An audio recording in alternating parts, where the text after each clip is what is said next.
Not only but also या coordinating कंजंक्शनचा उपयोग दोन कर्ते, कर्म, क्रियापदे, विशेषणे, क्रियाविशेषणे यांची वाक्य जोडण्यासाठी होतो.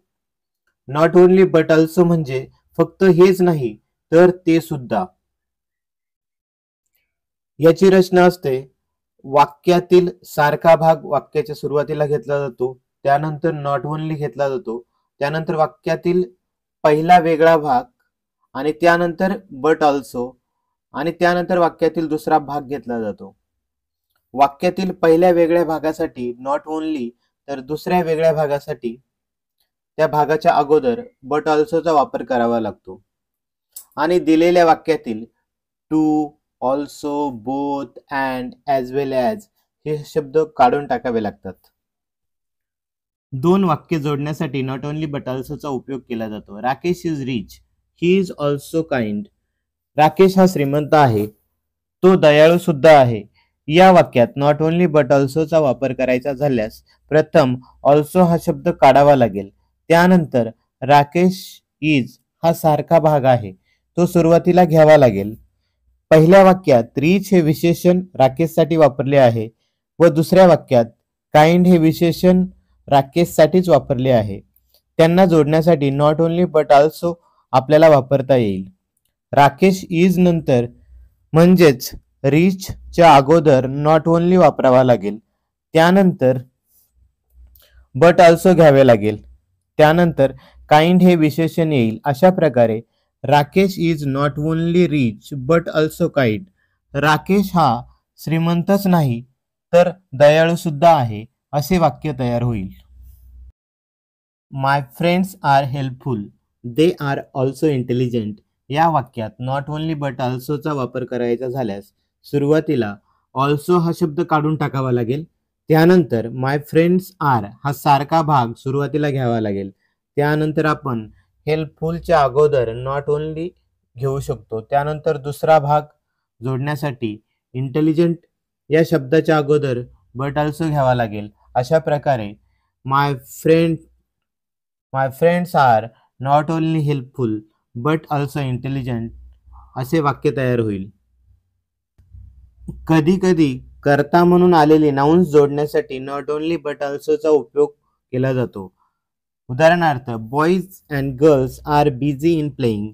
मुले आणि मुली खेळण्यामध्ये व्यस्त आहेत. या वाक्यात नॉट ओनली बट ऑल्सोचा वापर करायचा झाल्यास वाक्याच्या सुरुवातीला बॉईजच्या अगोदर नॉट ओनलीचा वापर करावा लागेल, त्यानंतर अँड काढून त्याच्या जागेवर बट ऑल्सोचा वापर करावा लागेल व राहिलेला भाग जसा आहे तसाच पुढे येईल. अशा प्रकारे not only boys but also girls are busy in playing म्हणजेच फक्त मुलेच नाही तर मुली सुद्धा खेळण्यात व्यस्त आहेत असे वाक्य तयार होईल. His father and mother had come around him. या वाक्यात हिज फादर या नामा अगोदर नॉट ओनलीचा वापर करावा लागेल, त्यानंतर अँड काढून त्याच्या जागेवर बट ऑल्सो वापरावे लागेल, त्यानंतर मदर हे नाम येईल व त्याच्यानंतर वाक्याचा राहिलेला भाग येईल. अशा प्रकारे not only his father but his mother had come around him हे वाक्य तयार होईल. मार्च 2024च्या प्रश्नपत्रिकेतील पुढचा प्रश्न पहा. At birth the child was fair and pretty. या वाक्यात फेअर आणि प्रेटी या वेगवेगळ्या विशेषणांचा संबंध चाइल्डशी आहे, म्हणून यामध्ये नॉट ओनली बट ऑल्सोचा वापर करताना at birth the child was हा भाग लिहून झाल्यानंतर नॉट ओनली घ्यावं लागेल, त्यानंतर फेअर हे विशेषण येईल, त्यानंतर अँड काढून त्याच्याऐवजी बट ऑल्सो लिहावे लागेल, त्यानंतर प्रेटी हा शब्द येईल. अशा प्रकारे at birth the child was not only fair but also pretty असे वाक्य तयार होईल. यावरून आपल्या लक्षात आले आहे की अँड जेव्हा दोन घटकांना जोडतो तेव्हा त्याच्या जागेवर बट ऑल्सोचा वापर केला जातो. मार्च 2020च्या प्रश्नपत्रिकेत आलेला पुढचा प्रश्न पहा. दे were totally drench and happy.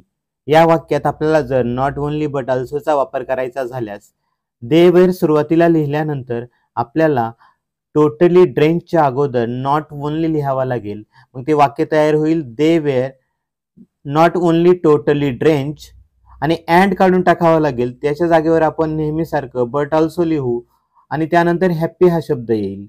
तर आपलं वाक्य तयार होईल. They were not only totally drenched but also happy.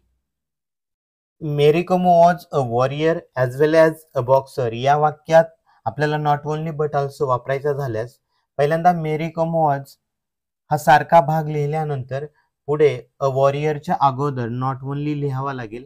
मग ते वाक्य तयार होईल. Mary Kom was not only a warrior. त्यानंतर ॲज वेल ॲज हा शब्द आपल्याला काढून टाकावा लागेल आणि त्याच्याऐवजी बट ऑल्सो लिहावं लागेल आणि त्यानंतर अ बॉक्सर हा शब्द येईल. अशा प्रकारे Mary Kom was not only a warrior but also a boxer अशा प्रकारचे वाक्य तयार होईल.